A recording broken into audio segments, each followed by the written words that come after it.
सुरभि अपनी सास सुमित्रा, देवरानी माया, पति राज, देवर मोहित और अपने बेटे वैभव के साथ रहा करती थी। सुरभि हर किसी से प्यार से बात करती, पर क्या हो जब एक शांत परिवार में अशांति फैल जाए। ऐसा ही हाल था सुरभि के घर का। सुरभि अपने कमरे में सो रही थी, तभी वहां माया आती है और सुरभि के पैरों को दबाते हुए कहती है, दीदी मैं क्या कह रही थी, हम लोगों को बाहर गए हुए बहुत समय हो गया है, क्यों ना आज हम सब कहीं बाहर चले। माया तुम बिल्कुल सही कह रही हो, लेकिन मुझे नहीं लगता कि माँ जी हम लोगों के साथ बाहर जाने के लिए तैयार होंगी, क्योंकि तुम जानती हो ना माँ जी कितने पुराने ख्यालों की है।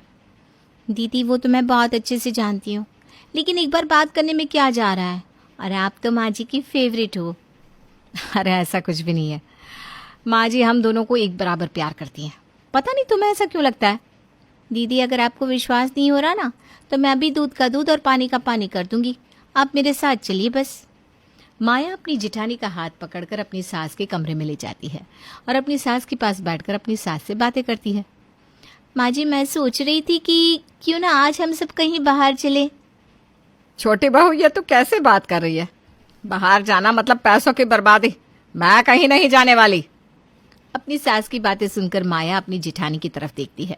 तभी जिठानी मुस्कुराती हुई अपनी सास के पास बैठकर बात करती है और सुमित्रा अपनी बड़ी बहू की बात तुरंत मान भी जाती है। ठीक है बहू, अगर तुम दोनों इतना कह रही हो तो ठीक है, हम सब बाहर चलते हैं। लेकिन हाँ, मुझसे कोई उम्मीद मत करना कि मैं बाहर का कुछ खाऊंगी, मुझे तो सादा खाना ही खाना है। सुमित्रा बाहर जाने के लिए मान गई है, ये देखकर माया वहां से निकल जाती है।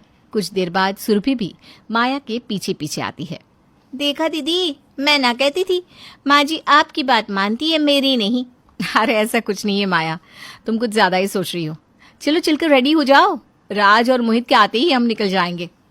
कुछ घंटे बाद जब सुमित्रा के दोनों बेटे राज और देवर घर आते हैं और बाहर जाने की प्लानिंग के बारे में सुरभि उन दोनों को बताती है, तो कुछ देर बाद सभी तैयार होकर बाहर खड़े हो जाते हैं।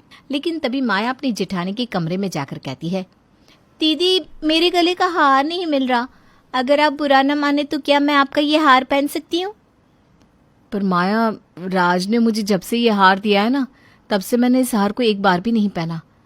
अब पर मेरे पास ना इससे मिलता जुलता एक और हार है, अगर तुम बुरा न मानो तो वो ले लो। सुरभि अपने ड्रॉअर में से हार निकालती है और माया को देती है, पर माया उस हार को देखती ही रहती है। कुछ देर बाद सुरभि और माया अपने परिवार के साथ बाहर चली जाती हैं। अगले दिन सुरभि अपने गहनों को अपने लॉकर में रखने के लिए निकाल रही थी, तभी वो देखती है कि उसका वही हार गायब है जिसे माया ने पसंद किया था। हार को अपने अलमीरा में ना देखकर सुरभि घर को अपने सर पर उठा लेती है। हे भगवान, मैं तो लुट गई, बर्बाद हो गई माँ जी। सुरभि की आवाज सुनकर माया और सुमित्रा उसके कमरे में जाती हैं। माँ जी देखिए ना, मेरा हार मेरी अलमारी से गायब है।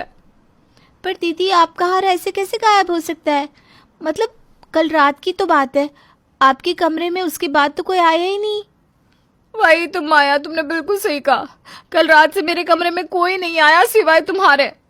दीदी आप कहना क्या चाहती है कि आपका हार मैंने लिया है। मैंने ऐसा कहा नहीं माया, लेकिन तुम्हारी बातों से साफ जाहिर है कि मेरा हार लेने वाला कोई और नहीं बल्कि तुम हो। ये आप कैसी बात करिए दीदी, भला मैं आपका हार क्यों चुराऊंगी। सुरभि माया की बातों का कोई जवाब नहीं देती और अपने पति को फोन करके बुलाती है। मुझे तो समझ में नहीं आ रहा कि आखिर मेरा हार गया तो गया कहाँ। देखिए जी, आप माने चाहे ना माने, लेकिन मेरा पूरा शक माया पर ही है। भाभी क्या कह रही हैं आप, भला माया आपका हार क्यों लेगी। वो इसलिए मोहित, क्योंकि तुम्हारी बीवी को सुरभि का हार पसंद था और सुरभि ने वो हार देने से मना कर दिया। तो आप ये कहना चाहते हैं कि भाभी ने हार देने से मना कर दिया तो मेरी पत्नी ने भाभी का हार चुरा लिया। अरे भैया क्या हो गया है आपको, कैसे बहकी बहकी बातें कर रहे हैं। घर में लड़ाई होता देख सासू माँ को बहुत गुस्सा आता है। वो सभी को चुप करवा कर उनको उनके कमरे में भेज देती है। समय यूं ही बीतता है और बीतते समय के साथ सुरभि और माया के बीच नफरत की दीवार बढ़ती जाती है। हार की चोरी होने के बाद से सुरभि ना तो ठीक से माया से बात करती और ना ही माया सुरभि से। कभी माया सुरभि को नीचे गिराने की सोचती तो कभी सुरभि माया को। देखते ही देखते 2 महीने बीत जाते हैं और एक बार फिर सुरभि अपने सर पर हाथ रख बाहर हॉल में आती है और फूट फूट कर रोने लगती है। मुझे तो समझ में नहीं आ रहा, मेरे घर को किसकी नजर लग गई है, या फिर इस घर में चोर आ गए हैं। कुछ भी रखो, हर एक चीज गायब हो जाती है। सुरभि के रोने की आवाज सुनकर एक बार फिर घर में सब इकट्ठा होते हैं। भाभी क्या हुआ? आप इस तरह रोते हुए क्यों बात कर रही हैं? देवर जी, अब मैं अपनी किस्मत पर रोऊं नहीं तो क्या करूं? अरे इस घर में इतने चोर बस गए हैं कि मैं क्या ही कहूं। आज से 2 महीने पहले मेरा हार गायब हुआ था, लेकिन आज पूरे 50,000 गायब है। मुझे समझ में नहीं आ रहा आखिर क्यों लोग अपनी हरकत से बाज नहीं आ रहे। 50,000 रुपए गायब है?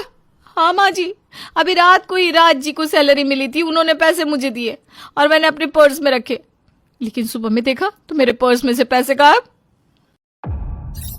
Please like and subscribe my channel. Thank you.